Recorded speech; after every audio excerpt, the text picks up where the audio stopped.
April 20th, 2010. In the stillness of the Gulf of Mexico, a silent killer was rising from the deep. Methane gas, compressed, invisible, lethal, shot up the drill pipe like a cannon blast from Earth's core. And then, a deafening blast shattered the silence. Fire ripped through the Deepwater Horizon, lighting up the night sky like a burning star. Panic, chaos. But the true disaster had only just begun. This is the story of the Deepwater Horizon tragedy. Deepwater Horizon was a dynamically positioned, semi-submersible drilling rig constructed in 2001 in South Korea. It measured 114 metres in length and 41.5 metres in width, equipped to operate in deep waters with extreme precision. The rig had living quarters for up to 150 personnel, allowing round-the-clock offshore operations. It also carried over 50,000 tonnes of drilling mud, a thick, heavy liquid essential to deep-sea drilling. This mud is used to control pressure far below the seabed, cool the drill bit and prevent oil and gas from shooting to the surface. In deep-water drilling, it's one of the most critical safety tools. But when it fails, the consequences can be catastrophic. In early 2010, the British petroleum company BP, one of the world's largest oil and gas companies, headquartered in London, United Kingdom, was leading a high-stakes drilling operation in the Gulf of Mexico. Their target, a deep-sea oil reserve known as the Macondo Prospect, located roughly 41 miles off the Louisiana coast beneath nearly a mile of ocean. To reach it, BP hired Transocean, a global offshore drilling contractor, and used their advanced rig, Deepwater Horizon. BP was the main operator, overseeing the entire project, making key technical and safety decisions.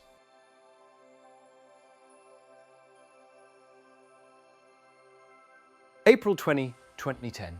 It was a normal morning aboard the Deepwater Horizon. The crew was preparing to finish work on the Macondo well. The rig had completed drilling and was in the final phase, the temporary abandonment. Temporary abandonment is the period between the completion of drilling to prove the oil reserves and the commercial exploitation of the well. It involves the drilling rig plugging the well with cement in order to seal and secure it, allowing the BOP and marine riser to be removed from the well site. This means the well can be abandoned in a safe state until the exploitation rig arrives to reopen the well and commence extraction of the well reserves. That morning, cement was pumped into the well. Normal procedures would dictate that a cement bond log CBL test would be conducted to test the integrity of the cement seal. The CBL test is an acoustic, sonic and ultrasonic test performed to measure the strength of the bond between the casing and the cement placed in the annulus. This indicates if the well is effectively sealed by the cement bond, as when the cement is bonded, the vibrations are proportional to the bonded surface, and when there is no cement, the pipe vibrates, creating a loud sound. However, the three-man Schlumberger team who had been flown out to the rig to conduct the CBL were sent home to save costs. The CBL test would have incurred a $128,000 fee, adding strain to a project which was already late and over budget.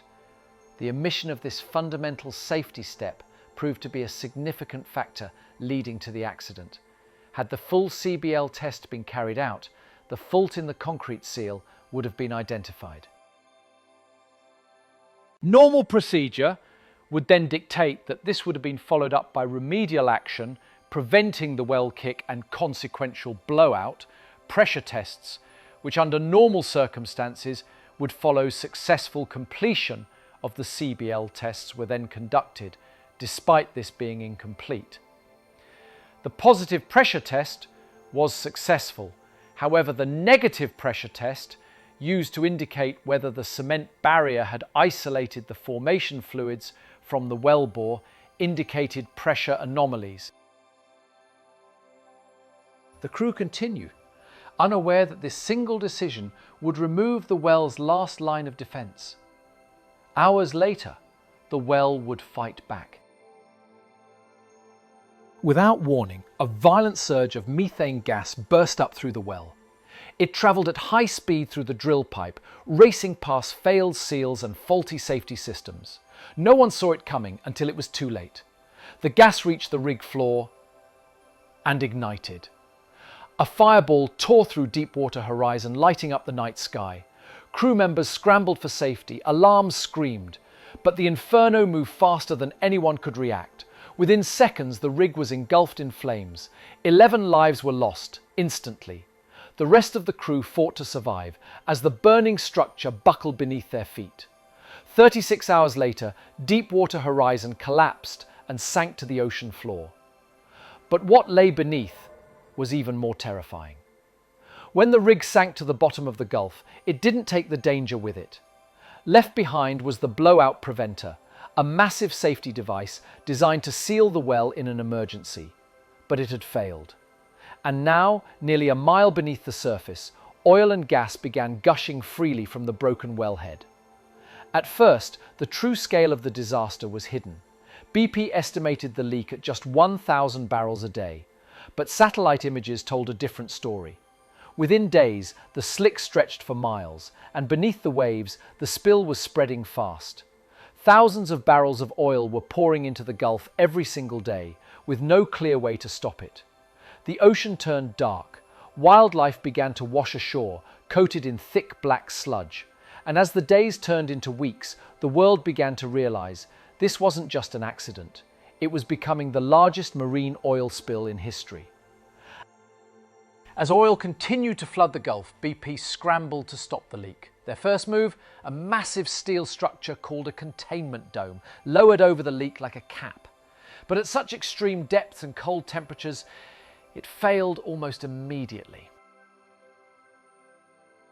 Methane crystals clogged the dome, making it float off the seafloor. Useless.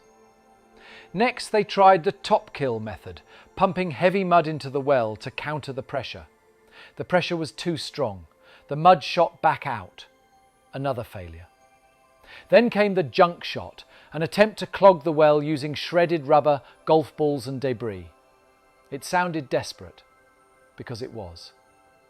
Nothing worked. For weeks the oil kept flowing. Containment caps were placed, removed, replaced again. Every day up to 60,000 barrels of oil gushed into the Gulf, and the world watched, helpless, as the disaster grew bigger by the hour.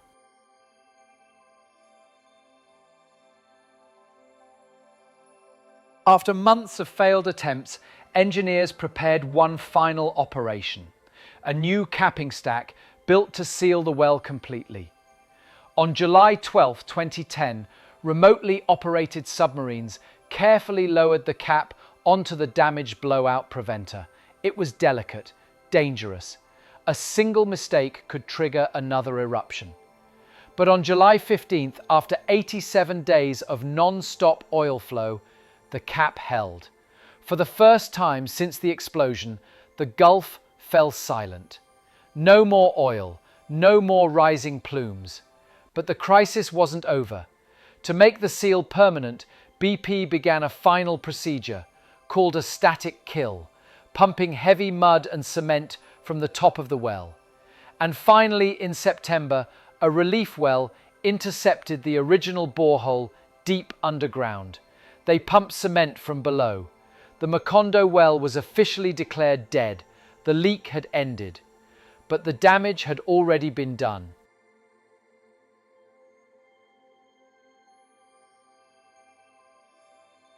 The oil had stopped. But the damage was just beginning to surface. More than 200 million gallons of crude oil had spilled into the Gulf of Mexico, coating shorelines, wetlands and marine life. Thousands of birds, dolphins, sea turtles and fish dead or dying. Over 1,300 miles of coastline were contaminated. Fisheries collapsed, tourism dried up. Entire communities along the Gulf Coast were left devastated. Investigations would later reveal the truth. BP had cut corners. Key safety steps were skipped Warning signs were ignored, and the blowout preventer, the last line of defense, was flawed.